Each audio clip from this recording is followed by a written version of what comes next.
Fireworks, you're going to see the start screen, as you can see right here. I'm going to create a new document. Fireworks uses an enhanced version of the PNG format as its native file format, and it maintains all the information in the file, all the layers and everything. It's pretty much like the Photoshop PSD format. Okay. Canvas size. Actually, all my web graphics are going to be stored inside this document, and I need some real estate. So I make it 5,000 pixels wide and 5,000 pixels high. Should be enough. Resolution doesn't matter now because I define the canvas size in pixels. Canvas color. Actually, you can change it anytime, but I go with transparent. Click OK. And I have a brand new document. Let's save it first. Okay, you need a site folder for every website project. So I just create a new folder. Your site folder name could be something like yourdomainname.com, but I'm going to name it as site1. And inside my site folder, I create a new folder for my Fireworks documents. I'm going to name it as Fireworks.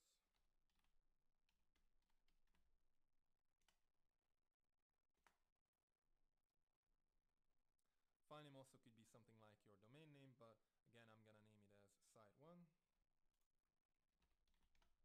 File format is PNG, as I mentioned before. Just click save. And now you can see the Fireworks user interface, and I'm going to show you everything you need to know when we get there. But let's start working now, because that's how you can actually learn stuff by doing, right?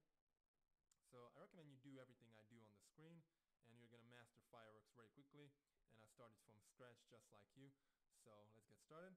I need some cool web graphics I can use. And web graphics are typically the place where people stumble and fall, and yet it's one of the easiest things to create, because once you understand where to find good graphics and recognize them, the internet is crammed with great graphics that you can nick or rip.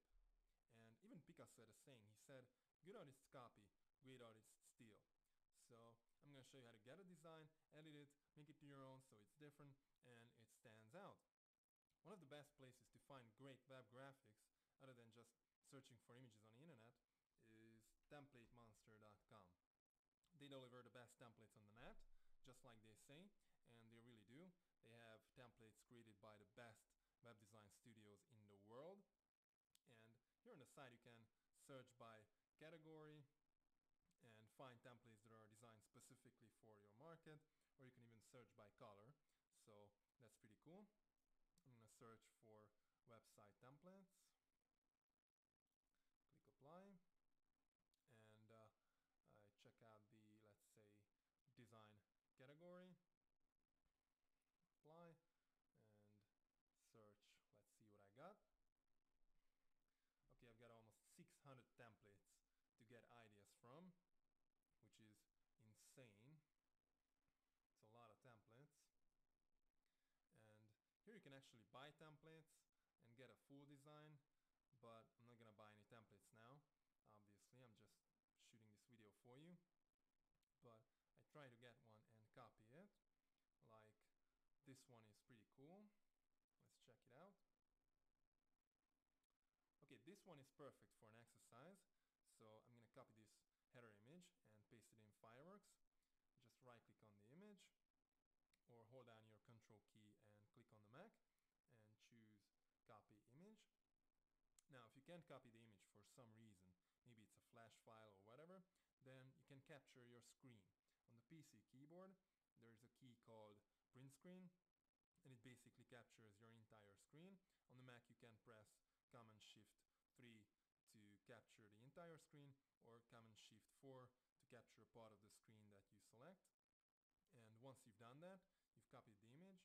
Let's go back to Fireworks, and I press Ctrl V or Command V on the Mac and paste my image in.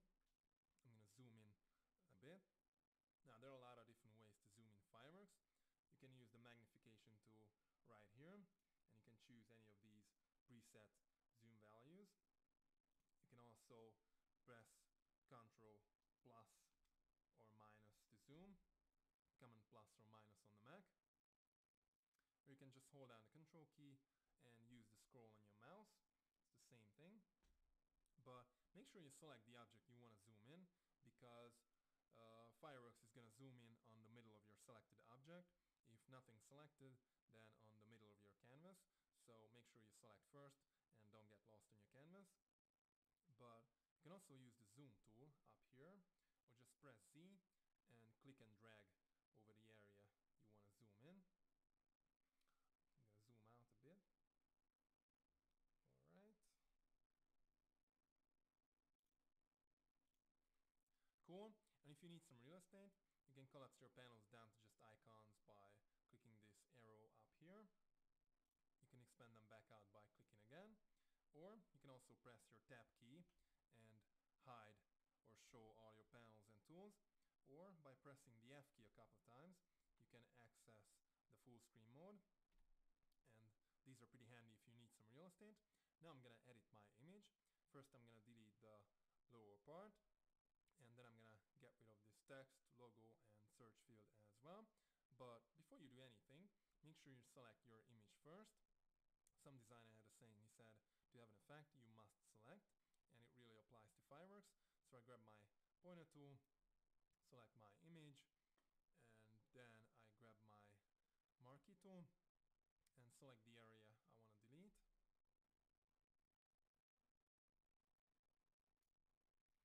Okay, I zoom in a bit just to make sure I only delete the white part.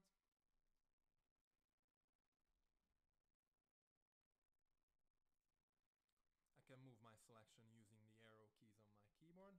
I can move 10 pixels if I hold down the shift key. Or if I hold down the space bar, I can scroll on my canvas using the mouse. And also, if I hold down the shift key, I can add to my current selection. Or if I hold down the alt key or option key on the Mac, I can get rid of the selection. Also, there are many different types of selection tools, like marquee tool. I have lasso tool, polygon lasso tool, and a magic band tool as well. So you can use any of them, but my selection is fine.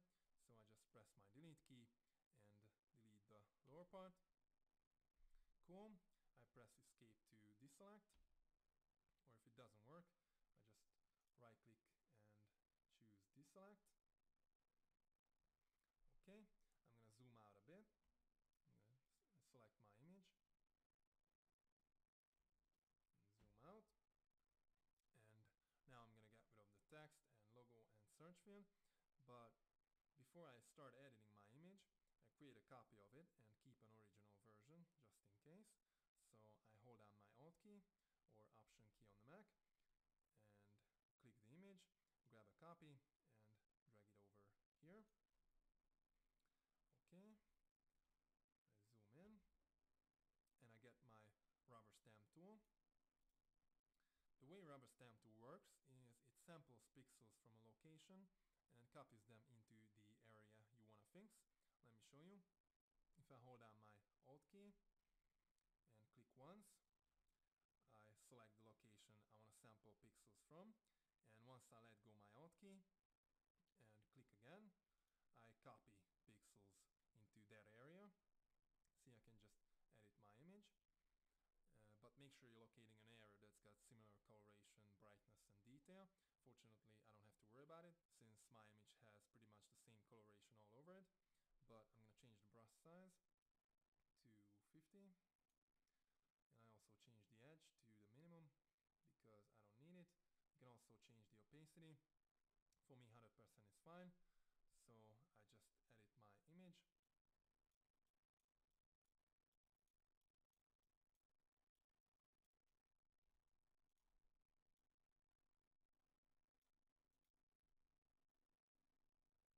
Okay, it's all gone. I grab my pointer tool, select my image, and down here at the properties panel, I can see the actual size of my image. It's 970 pixels wide and 165 pixels high. And it's pretty cool because the ideal header image is somewhere between 800 and 1000 pixels wide, but I'm going to resize it just a bit. I want to constrain proportions, so I turn this on. And now I change the size to 950 pixels wide. As you can see, the height also changed proportionally. And actually I want to make it even lower. but I don't care about proportions now, since I don't have anything special on my image. If you have people on your image or something, you definitely want to constrain proportions, but with my image, it doesn't really matter, so I turn it off, and I only change the height to 150 pixels. Okay, now I'm gonna put my own logo and text on it, but first let's talk about the Fireworks user interface, because there are a couple things I want to show you. Here on the left you can see your tools, on the right you can see your panels. If you ever try to find a panel and you can't see it on your screen, the window menu is the place to go. All the different panels are listed here, and there's a checkbox beside the ones that are currently visible, and you can turn off or turn on any panels you need. You can also float panels, like I can grab a panel and just drag it out of the canvas. I can move it around, and I can move it back over to its group. There you go. One panel I want to point out for you is the Layers panel. Layers help you organize your objects, and any Fireworks document, even if it's a brand new file you've just created, is going to have at the very least a web layer and content layers.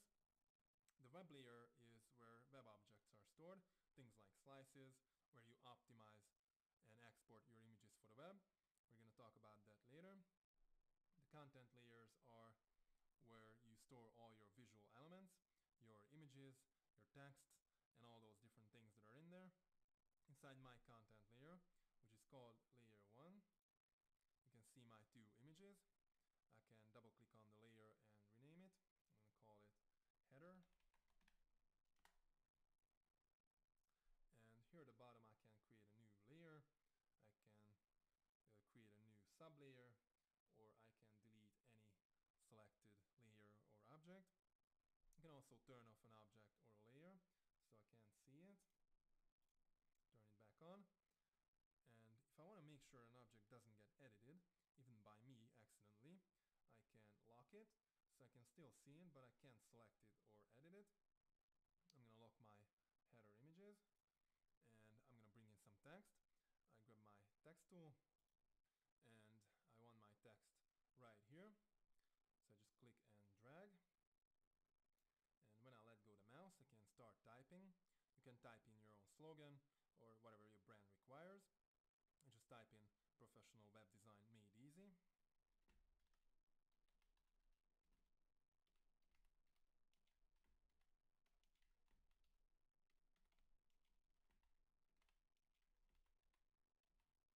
Grab my pointer tool, select my text, and I zoom out a bit, and I change the font family to Impact.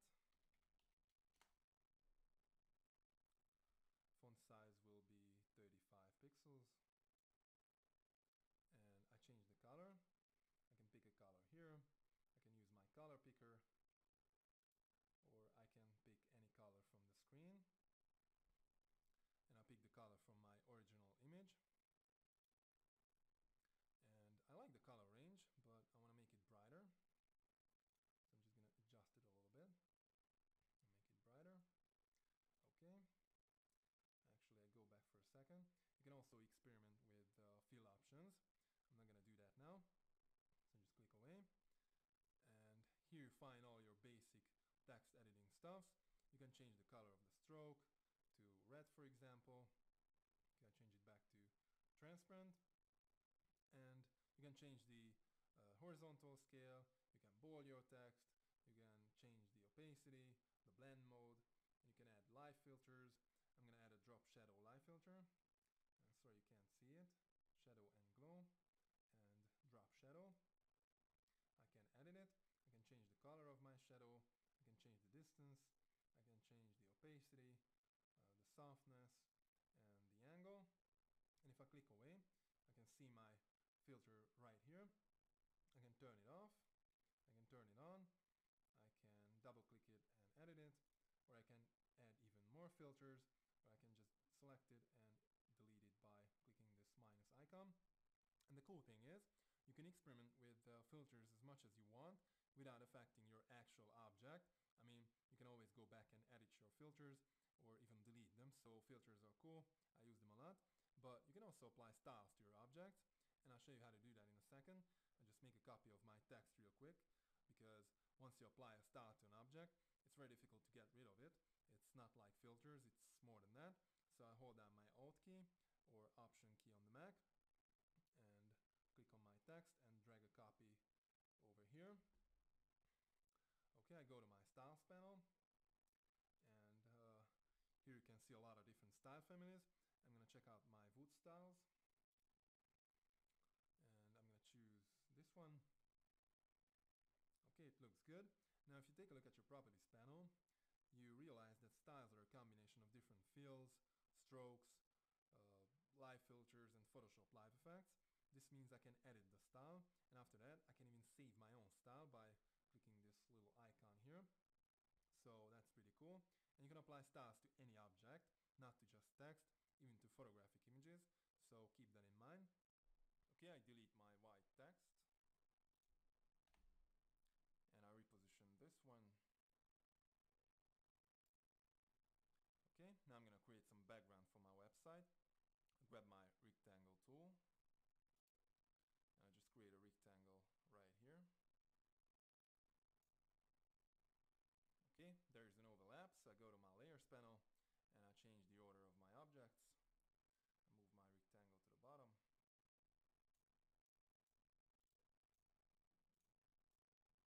There you go. Actually I create a new layer for my background. So I create a new layer. I'm going to name it as background.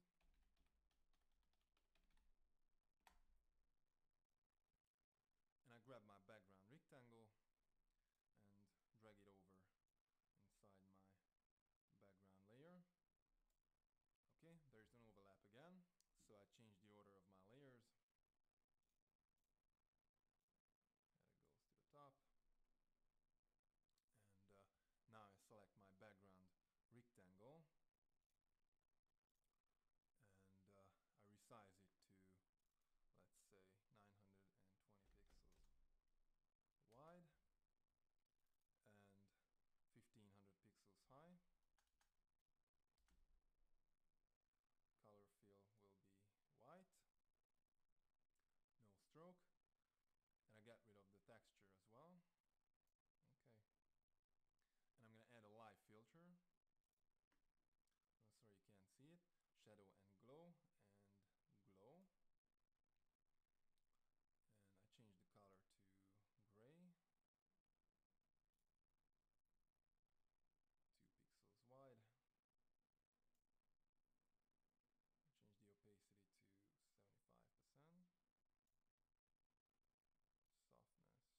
softness 10, and offset 0 is fine. Just click away, and you can see my glow right here. I change the roundness of my rectangle to 5%. Let me show you. You can see it's rounded right here.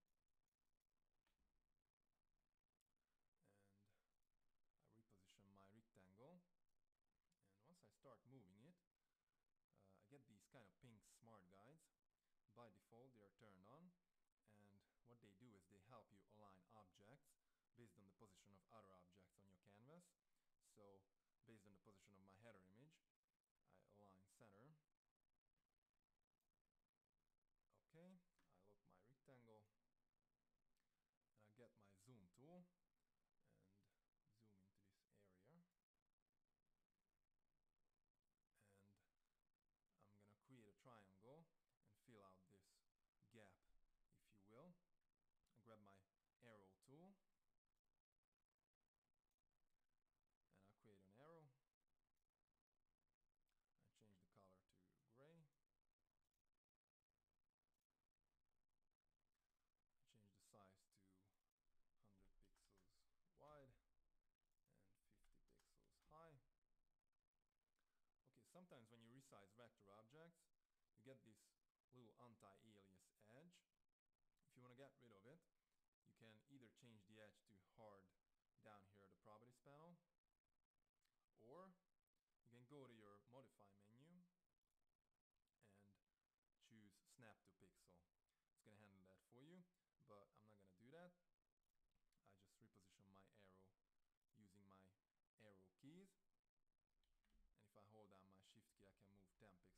canvas. Zoom in a bit.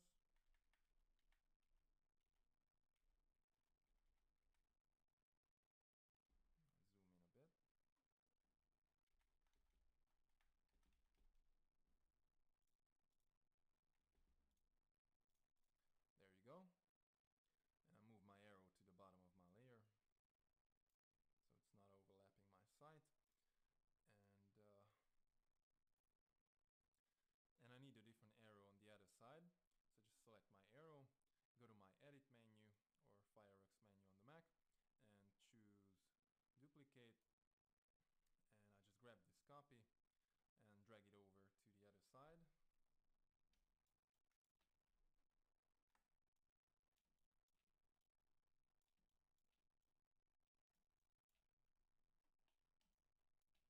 Okay, I have to flip this arrow. I can do it using my scale tool and just rotate manually, or I can go to my modify menu, choose transform and flip horizontal. There you go. I just reposition it.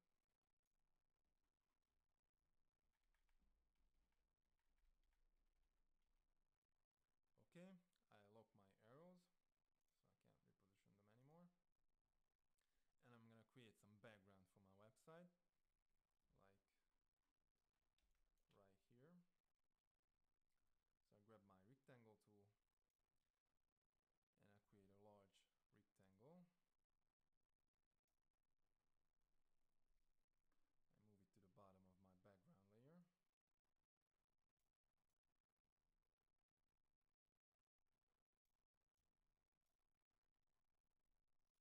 And I change the size to 1600 pixels wide and 600 pixels high. I reposition it to the top of my header image. And I change the color to gray. Okay, I get rid of my texture. I don't know why it's here anyway. Cool, no stroke. And I want my background to fade from gray up the top down to white down here at the bottom. So I'm gonna apply a mask to my rectangle. I go to my comments menu and choose creative auto vector mask. And I want to go from solid to transparent. So this one is cool. I click apply and I have a fancy fading background. Actually, it looks kind of weird because my canvas is transparent and I can see the checkerboard underneath it. So I select my canvas and I'm going to change the canvas color to white. Okay, I'm going to edit my mask. I go to my layers panel and here you can see the mask applied to my rectangle. If I click on it, I can edit it. You can see a line here appeared. This is the actual fading. I can move it around. I can change the angle. I can make it shorter or longer or whatever I want. And if I want to get rid of it, I just click on the mask, press my delete key and choose discard. Now it's gone. But I'm going to undo these changes by pressing Ctrl Z or Command Z on the Mac. And I'll leave my mask here. It's fine. I just want to make sure it fades out before the end of my actual rectangle, because if it doesn't, I'm not going to have a nice fade out on my background. Let me show you what I mean.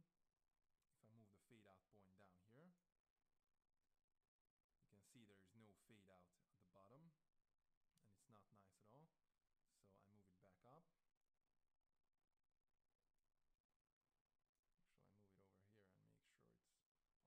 Actually, I move it over here and make sure it's on my rectangle. There you go. And the starting point is fine. So I just lock my background rectangle. I just deselect it and lock it. Good. I lock my rectangle. And I'm going to create some logo using vector objects. You already know vector objects. Text is a vector object, rectangle is a vector object, and unlike bitmap objects, which are made of a bunch of pixels, vectors are more of a mathematical formula that describes an object size, the color it's filling the object, and also the stroke around the object. One of the advantages to vectors is, unlike bitmaps, they can be scaled and there is no degradation in quality. I mean, you can resize a vector object significantly and there is no image quality breakdown whatsoever. But you can do that with bitmap images, obviously. Like this image I got from Template Monster. This is a bitmap image, and like any photographic image, it's made of a bunch of pixels, and if I started scaling it, sooner or later I could see the pixels and it would be fuzzy, so I can't make it any larger than it is. I can make it smaller, but I can't make it any larger. So that's the difference between vectors and bitmaps, and now I'm going to show you how to work with vectors. I grab my pen tool, and the way pen tool works, you can create two different types of lines. You can create straight lines or curved lines. To create a straight line, I simply click once to get the pen started, and then I just drag across. If I click again, I can change direction, so I can move down, for example. If I hold down the Shift key, I can create horizontal or vertical lines. And if I want to add some curves, I click and drag, and when I drag, I get a curve. If I let go of the mouse, I can move further in my design, and I'm maintaining the curve. So I can click again and create a different curve, or if I need a straight line, I just click this point and create a straight line, and I go all the way back to the beginning. And when I get back to the beginning, I can click one more time and close the path. You don't have to do it, but you can. And I can change the color of my stroke, for example. I can make it thicker, and I can even change the fill color. So I have a filled object. I can use the scale tool and rotate my object, or I can scale it, and I can make it as large as I want because it's a vector object. I can also grab my rectangle tool and add to it.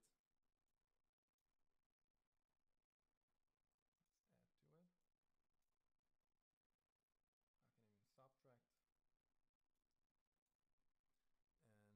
I can even subtract. And if I grab my sub selection tool, I can move these rectangles around.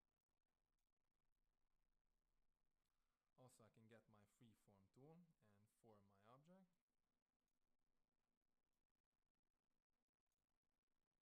There we go. Okay, but this was just a quick exercise, so I delete it and I'll show you the common library symbols. You can find them down here on the right. And here you can find all kinds of different symbols. Let's see what I got inside my 2D objects folder. These are pretty commonly used symbols. You can see them up here.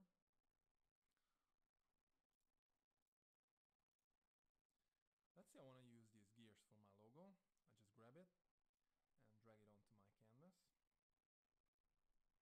I make sure it's inside my header layer. It is. So it's cool.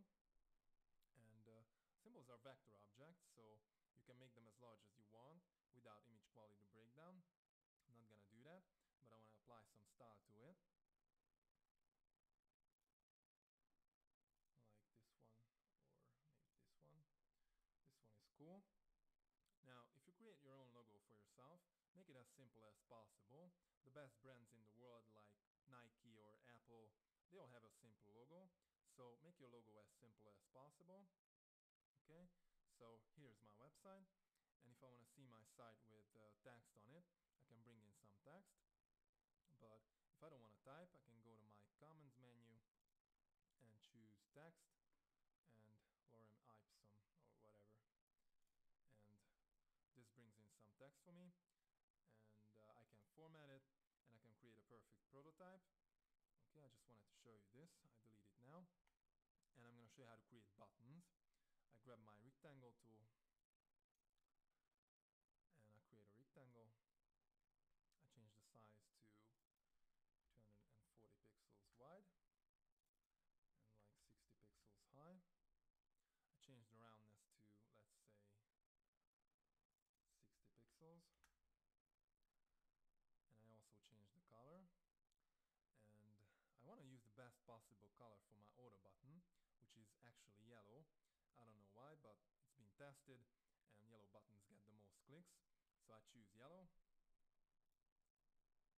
I grab my text tool and I'm going to create some text. I type in add to cart.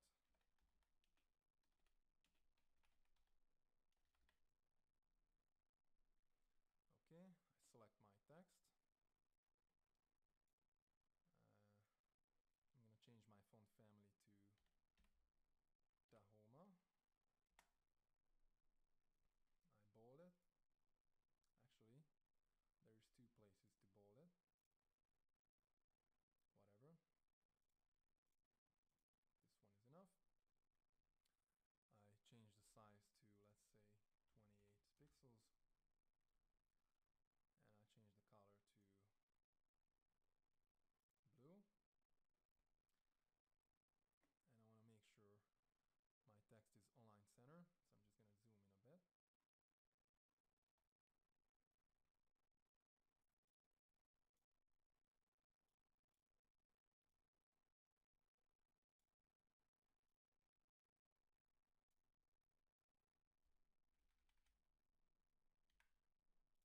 Okay, now I select my rectangle, I go to my Commons menu, Creative, Auto Vector Mask, and I choose a fading. This one, click Apply. I'm just going to adjust it a little bit. Cool. I select my text and do the same thing.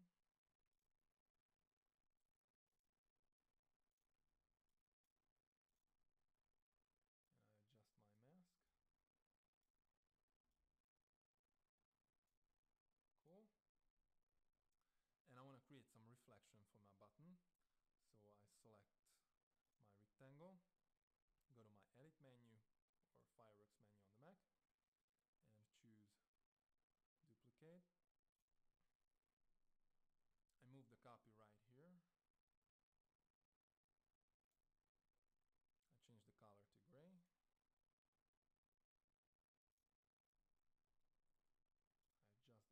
I adjust the mask a little bit.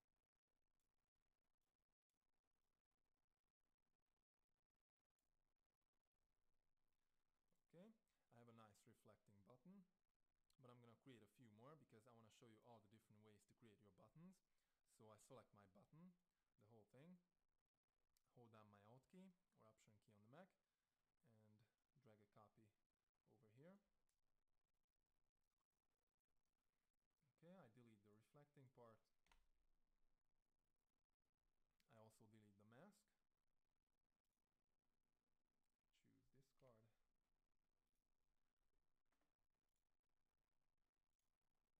And I add some live filters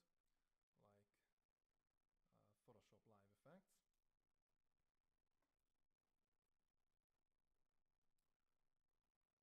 Let's try gradient overlay. I change the opacity to, let's say,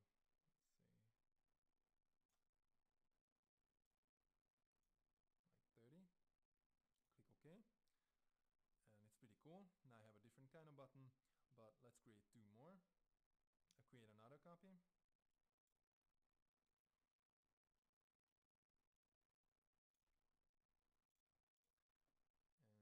And I delete the Photoshop Live Effects. And I apply some style,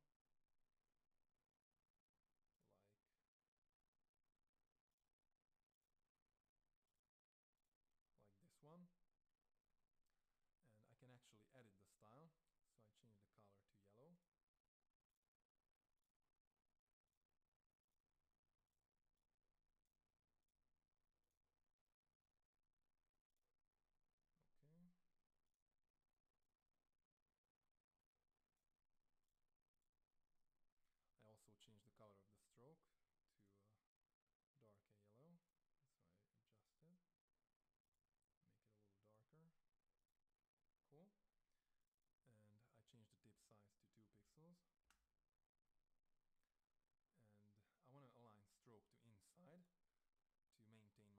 size. Good. I create one more button. I go to my common library. And actually I have a buttons folder with some buttons. But I go to my HTML folder. And I got a button here, for example, I grab it and drag it onto my canvas. Okay, I'm going to change the label. So I go to my symbol properties panel. And here I can change the label. I type in add to cart.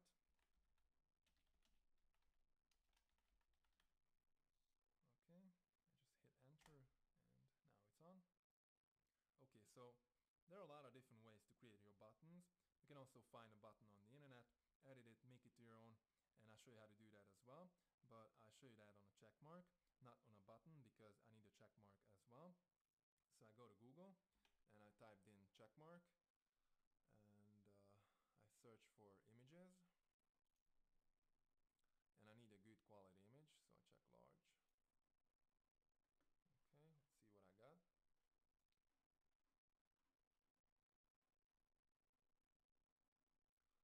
This one is pretty cool and pretty large too. So I just click on it. And it's a great quality image, not fuzzy at all. So just right click on the image or hold down your control key and click on the Mac and choose copy image. I go back to Fireworks and I just paste it in by pressing Ctrl V or Command V on the Mac. Okay. I select the image and I zoom out and move it over here to the right. And this is a large image, but I want to edit it first and I resize it after editing, so my editing will be much more difficult to spot. I hope it makes sense to you, but that's how great designers think. So I edit it first. I want to change this green area to blue, so I grab my replace color tool and I switch back to my properties panel. I want to change the color to blue. Okay, I replace color from image and I increase my brush size to the max, which is 100. Tolerance 15 is fine and strength 200 is fine. So I just go ahead and replace the green color.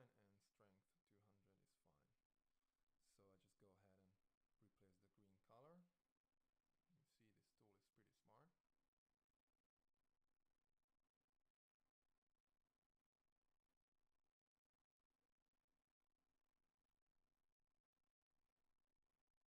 smart.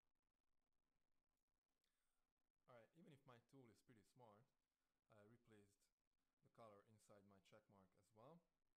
You can see it's kind of blue here. Could have tried it with lower tolerance, but whatever. I grab my paint bucket tool and fix it. I want to go with solid color and change it to white. Actually, I pick the color here, even if it's white, I want the same exact color. And now I just click on this blue area. Gone. There's another one. Click on it as well. Okay, it's all gone. But if I zoom in a bit, I can see some blue pixels on my check mark. So I get my brush tool and get rid of them. Okay. Change my brush color and brush size. Let's say 18 is fine, and I just paint these blue pixels manually.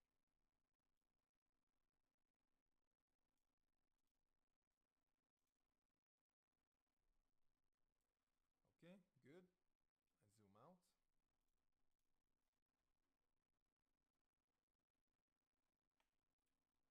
And it's pretty cool, but if I select my canvas and change my canvas color to transparent, I can see a white background on my image, which I don't really want because background is not necessarily white, and I want my image background to be transparent. So I select my image, and I grab my magic wand tool, and I select the white background. Now, once I've selected it, I can change tolerance and see how it affects my selection.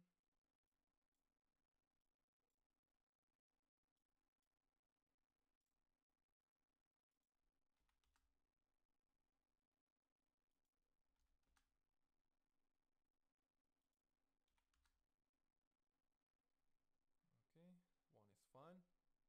And make sure your edge is anti-alias, because you don't want a hard edge where you can see the pixels. It's not nice. Okay, my selection is fine. So I just delete my selected area by pressing my delete key. Press escape to deselect, and now my image background is transparent.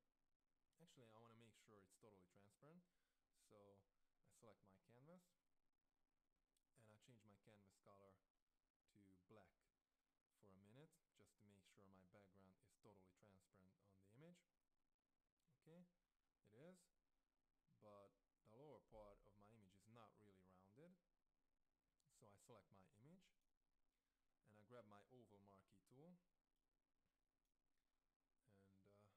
and select my image, trying to maintain a curve for the lower part.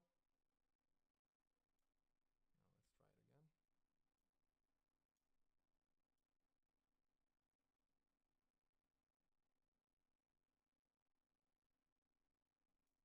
There you go. I can move my selection using my arrow keys on my keyboard. Okay, and I want to delete the outside part of my selection. So I go to my select menu and choose select inverse. Now the outside part of my image is selected, and before I delete it, I want to make sure my edge is anti-alias. Okay, it is. So I press my delete key, and now it's perfect. And I'm going to reduce the size anyway, so I just press escape to deselect. I select my image, turn on constraint proportions, and I change the size to, let's say, 36 pixels wide. And now it's pretty small. Okay, I click on my canvas and change the canvas color back to transparent. And I'm going to create a brand new layer to organize my objects. So I go to my layers panel. Actually, I collapse my common library panel down.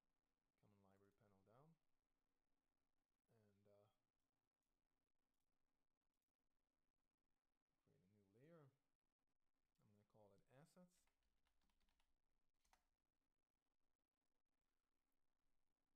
And I want to move my check mark and all my buttons inside my assets layer.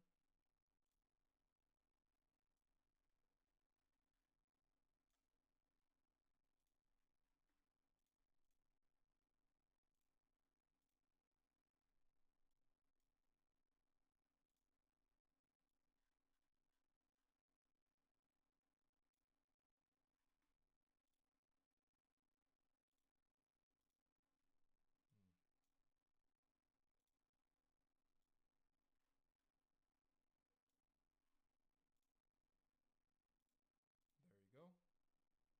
Okay, and I move it to the top so I can always see my images.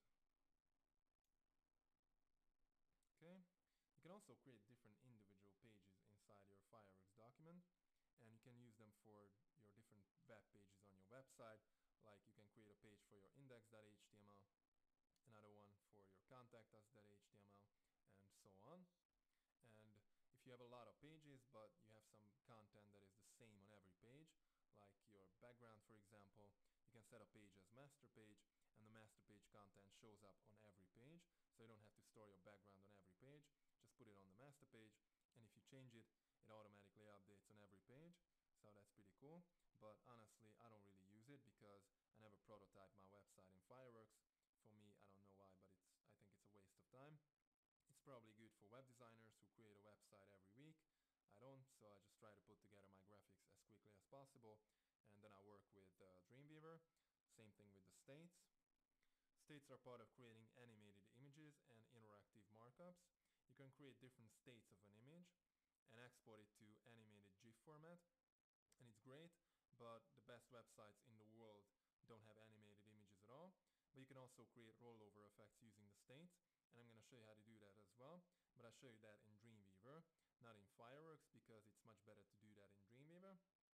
Okay, I have all the graphics I need for my website, so I'm just going to export single images for the web. I switch back to my layers panel, and I grab my slice tool, and I just create a slice, starting out with my header image.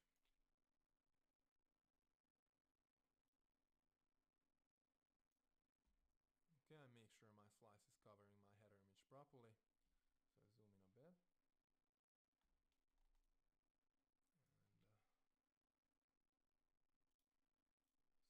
And select my slice, and I can resize it, but I think it's fine. Okay, slices are stored inside the web layer, and I'm going to name my slice as header.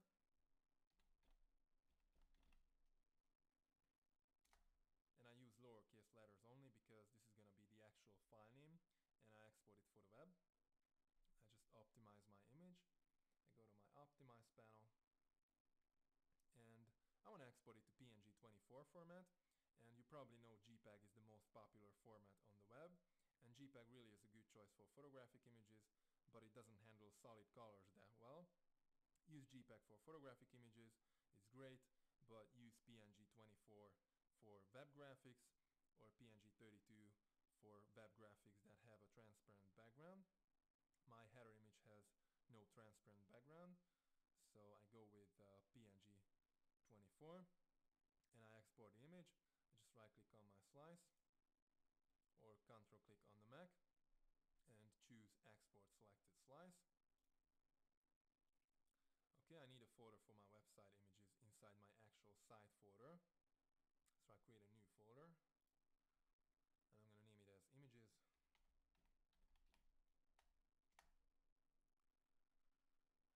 Again, I only use lowercase letters because I'm going to store all my website images inside this folder. So this is for the web. Okay, the file name is the actual slice name, and I've already named it, so I just click save.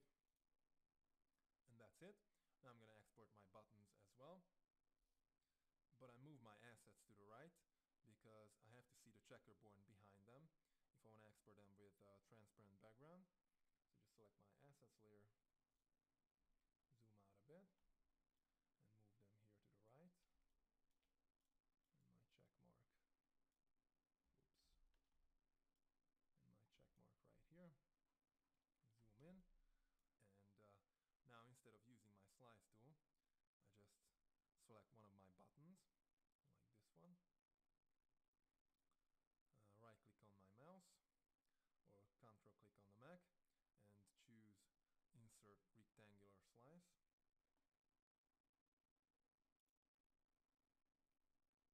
And I need a single slice. You can see the slice covers my button perfectly, so I don't have to worry about it. I just name it as BN_order.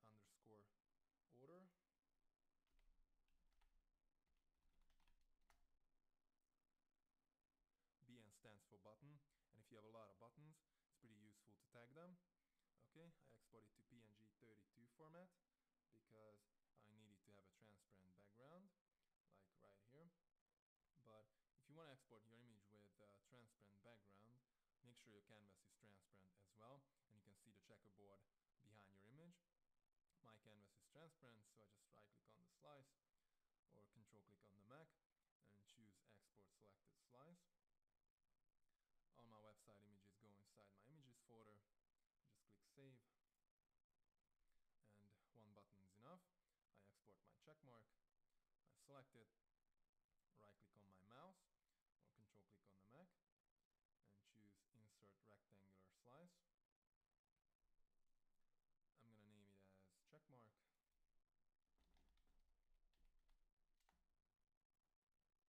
You can name your slice here as well. And again, your slice name is going to be the actual file name, so make sure you don't use uppercase letters on the web. Okay, I right click on my slice, or control click on the Mac, and choose export selected slice. Click save.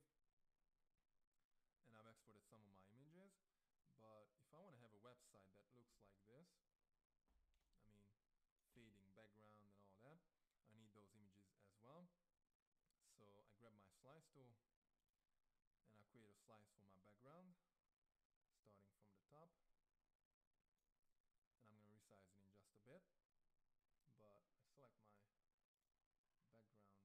rectangle to see that it's 600 pixels high. So I need a 600 pixels high slice. I go back, select my slice, and I make it 600 pixels high. And it doesn't matter how wide it is, because it's going to be repeated horizontally in the CSS code. So I make it as narrow as possible to have a small image for the web, like 1 pixel is fine. Turn off constraint proportions, and I make it 1 pixel wide. Cool. And I'm going to name it as bg_body.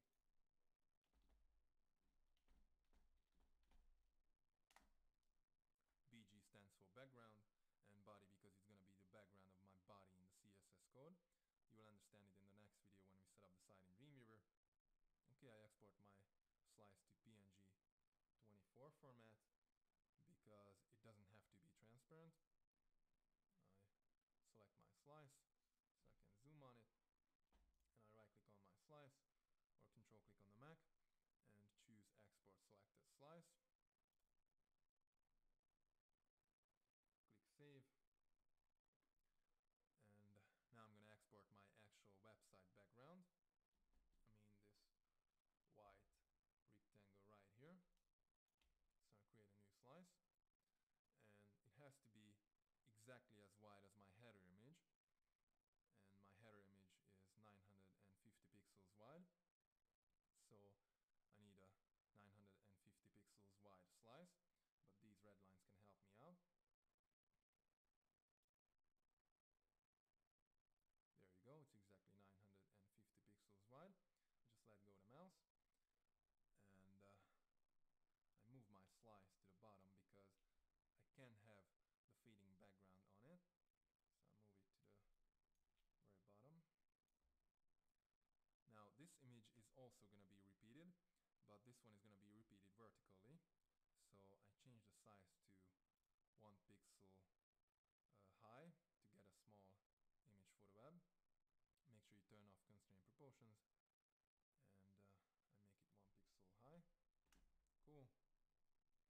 And this image has to be transparent because it would have a white border right here, and it would be repeated over my gray background. So I export it to PNG 32 format to make it transparent, and I'm gonna name it as bg_container.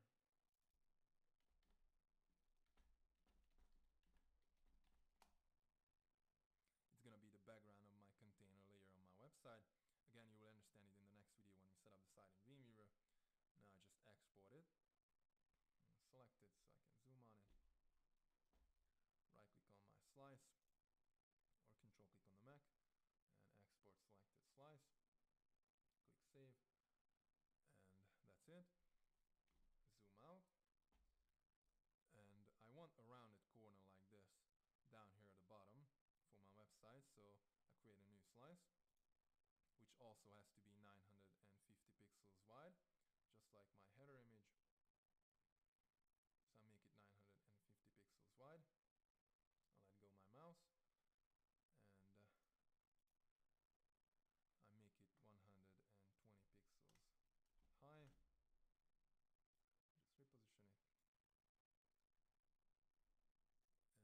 Just reposition it, and I'm gonna name it as bg_footer.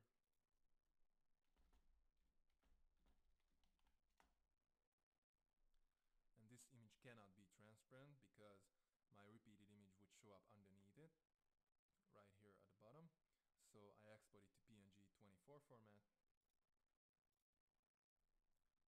Okay, I right click on my slice, export selected slice, and click save. And the last piece of the puzzle is the header part. I create a new slice.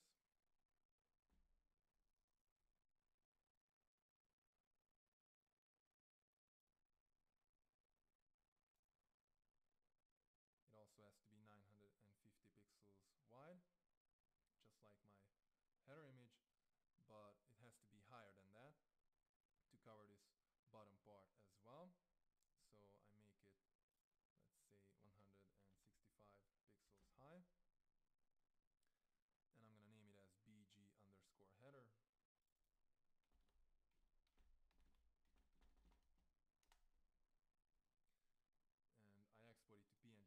lower format because it cannot be transparent. But before I export it, I turn my header layer off because I don't need my header to be on this background image, and I get a smaller file without it. So I just turn my header layer off. Now I right click on my slice, or control click on the Mac and choose export selected slice. Click save, and I turn my header layer back on. I zoom out, and I've exported pretty much all the graphics I need. So I can just go to Dreamweaver and set up the website, but I need just one more image, a fave icon.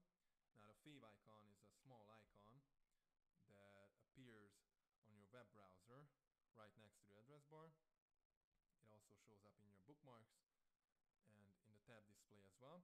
So for like Google, this is their fave icon right here. And not every website has a fave icon, so if you're lazy like me, you can skip this part. Most of my websites don't have a fave icon and sell pretty well, but I'm going to create one for my logo, so it's not going to take that long. I just turn on my web layer, and I grab a copy of my logo, and hold down my Alt key, and drag a copy over here, because I need it to have a transparent background. Now the fave icon has to be a 32 pixels wide and 32 pixels high image. So I create a new slice and I make it exactly 32 pixels high and 32 pixels wide. Just resize it. There you go. Let's zoom in a bit. Okay, I turn my slice off for a second.